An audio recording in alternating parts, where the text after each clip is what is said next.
You've got a notebook that is filled with ideas. You've got a mind that is filled with potential, but it's been weeks, months, or even years, and you haven't got started on any of those ideas. Does that sound familiar? And whilst you're trying to decide on what your perfect idea should be, you're seeing other people taking ideas that look very similar to yours and they are running through and steaming ahead and making progress. So today we're going to break that cycle because chances are you don't need any new ideas. What you need is clarity and action, and this video is going to be your turning point. So let's have a chat. It is so easy to fall into the trap of having too many options. I mean, walk into a supermarket and go down the drinks aisle, go down the bread aisle, go down the paper products aisle, and you will see a variety of options. And that can leave you stuck. There's many people that talk about the bread aisle as an example when it talks about, just put your idea out there, look at how many types of breads there is. But that can be an overwhelming choice. And the same thing happens up here, because if you are multi-talented and multi-passionate, as many of us are, you can have so many ideas swimming around in there that you're scared about making the wrong choice. And the same thing happened with me. I'm a coach, but I'm also a crafter. There is nothing that I cannot crochet. And some years ago, I sat for a very long time trying to figure out which one I should focus on. Is it my crafting and expression, or is it helping people with their life decisions? Either one of those could be a viable business option, but I sat in fear for a very long time, scared that I would make the wrong choice and not moving forward on either of them. The truth is, the perfect idea does not exist. Every single day, people move forward on a variety of actions. And when we sit and we're waiting for that light bulb moment of the perfect idea, all we're really doing is sitting in inaction. And so you end up with vision boards and lots of ideas in fancy notebooks and lots of plans. I'm a notebook person. But you don't always have the action to follow through with any of them. You fail to move forward because of fear of failure, and it is a horrible cycle to be in. It's self-sabotage at its finest. So how do you ditch the what if and the self-sabotage and move forward into action? Step one is to identify your passion and your skills. You really want to sit down and do a skills audit. And this is you making a list of everything you are good at, skilled at, and experienced in. And this is something that I get my clients to do on a regular basis when they're a little bit stuck with what they need to move forward on. However you want to make your notes, electronically in an app or on a piece of paper, I will get my clients to make 3 columns: your skills, your experience, and your knowledge. So if you want to pause this video right now and grab some paper and a pen or your app, feel free, because this is a really crucial step. Actually, for the next couple of minutes, you can be my client. Welcome. So on that piece of paper, or however you're going to be recording it, you're going to make 3 columns: skills, knowledge, and experience. And you are going to take some time and write down everything that comes under all of those. And after you've written that down, revisit that list in a day or two. I guarantee you will find more things to add under each of those headings. And that's because we don't always rate as special or even as talented and skilled everything that we're capable of doing. So I'm here under the umbrella, dodging the rain. But revisit that list. Think of your skills, your talents, certificates that you've picked up along the way, things that you do well, skills that people come and ask you about that you take for granted, but only you know how to do.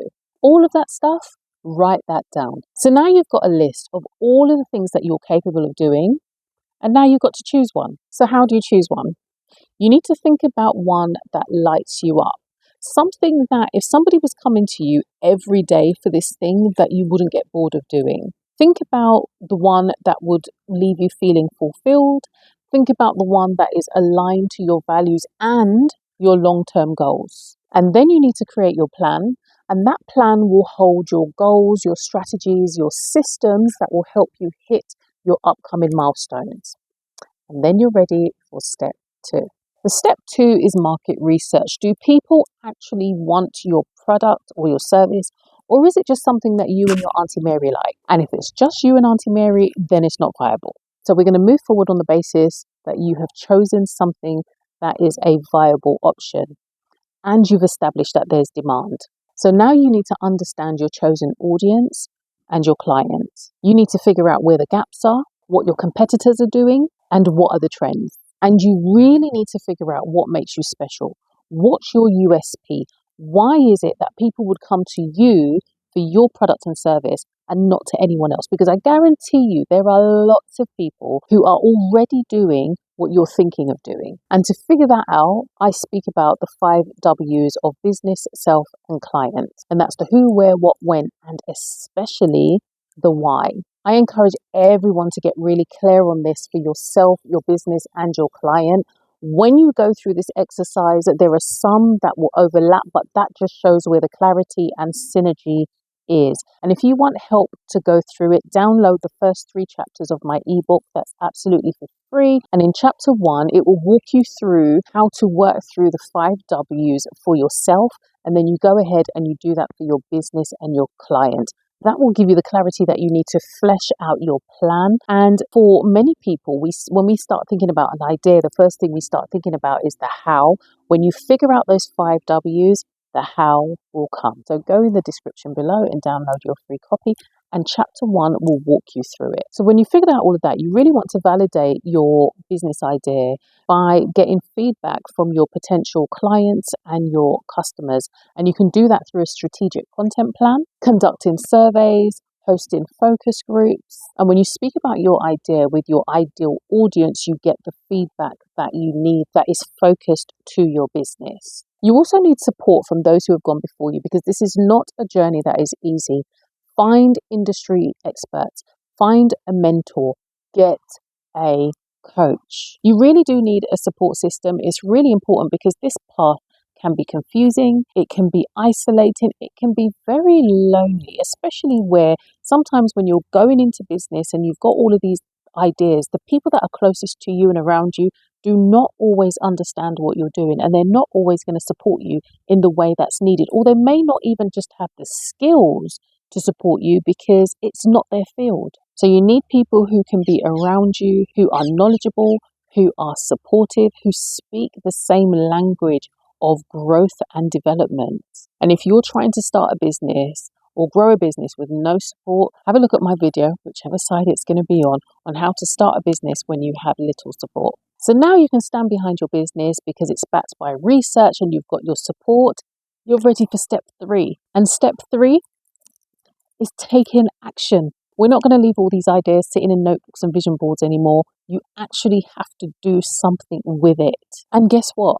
When you started doing market research, when you started getting feedback from your potential clients and your audience, that was action. So you've already started already. So well done. So with step 3, you want to start taking consistent action on your plans. And this is where you refine your systems and you start moving forward with daily and weekly intentional movements. You want to create an offer, you want to get feedback, you want to refine your idea, and you adapt your approach and how you move forward by being more responsive to your audience. This is where you learn from your early customers and you adapt in real time. These are the things that you never get when you're just sitting down and planning, because there are some things about your business and moving forward in your plan that you can only get when you start taking action and getting real life feedback. It's like riding a bike. The only way to ride a bike is to actually get on it. I mean, you can sit there and you can read about velocity and speed and balance and what gravity is going to do to you if you don't keep up with all of those. But to actually ride a bike, you have to get on it and start riding. So it's the same thing with your business and your ideas.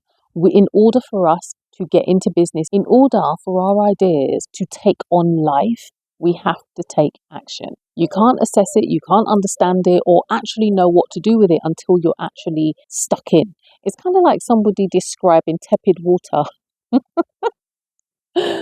You have to feel it to understand what it is. So those are your 3 steps that gets you past the what ifs. And those what ifs, we know, are grounded firmly in fear, and that fear of failure.